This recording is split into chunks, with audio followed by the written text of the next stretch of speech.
One of the more exciting new features of the 2027 Chevy Bolt is the new recordings app that's baked into the vehicle's infotainment system. It's essentially a built-in dash cam, and I'd like to show it to you right now. Motronics. Here is the infotainment screen. This is a new infotainment screen for the 2027 Bolt, by the way. And as you can see, it works really well. It has really good colors, although it is a fingerprint magnet, as you can already tell.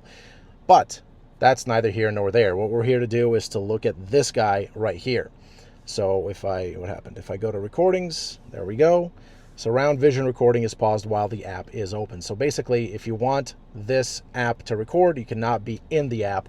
Otherwise, it won't be able to record. And so here you have essentially all of the recordings. Now, these recordings, they all get recorded onto a USB stick that you plug into right here, into one of the two USB-C ports in the 2027 Bolt. This is the USB-C stick that's being used right now. And if I go back up here and I, let's say, hit this one, you get a media player here with essentially media controls. So I can hit play.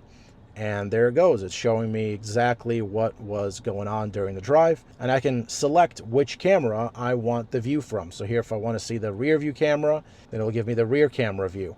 If I want the mirror, then that's the right mirror, the passenger side mirror, and here is the driver's side mirror.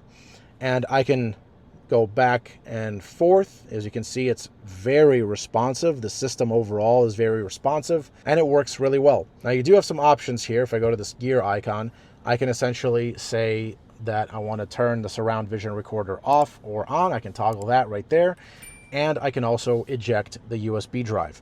Now, the USB drive, there are some standards that need to be used for the USB drive itself. First and foremost, the vehicle does not format the USB drive. This is something that you have to do on your computer first, and then you plug the drive into the car. So basically, the USB drive needs to meet the following requirements to be able to be used here with the vehicle. So it's USB 3, FAT32 format, and it needs to be minimum a 64 gigabyte capacity, with 32 gigabytes of those 64 being available for recordings. And then it says here, to safely remove your drive, select eject. We can do that here, or alternatively, we can also simply eject it this way. It will ask, do you want to eject it? And now we can safely remove the USB drive from here. There it is. If I plug it back in here, I should be able to do it. There it is. Okay, I've plugged it back in. I'll put the cap onto the USB-A side, and I go back to recordings. Oh, compatible USB drive not found, but if you give it a second, it will actually come back. So there it is. And this scrolls like butter. I can hit play just to show you again how it looks. And this stuff, it's actually quite captivating. You can watch your drives and all that.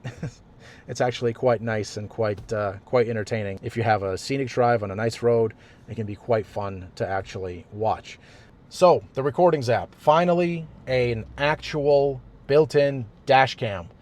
I cannot tell you how many times I've personally wanted this feature. I cannot tell you how many times I've had friends and relatives ask for a feature like this. And I also can't tell you how many times I've heard readers of GMauthority.com send in messages, letters asking, why doesn't GM simply make use of all the cameras and make it useful that way? Well, guess what? Now, via the recordings app, it is finally here, a built-in dash cam, and a good one at that. For GMauthority.com, I'm Alex Luft. Thank you so much for watching. Make sure to like this video, to subscribe to the channel if you haven't done so already, and also to visit GMauthority.com for even more content for GM fans like yourself. Motronics.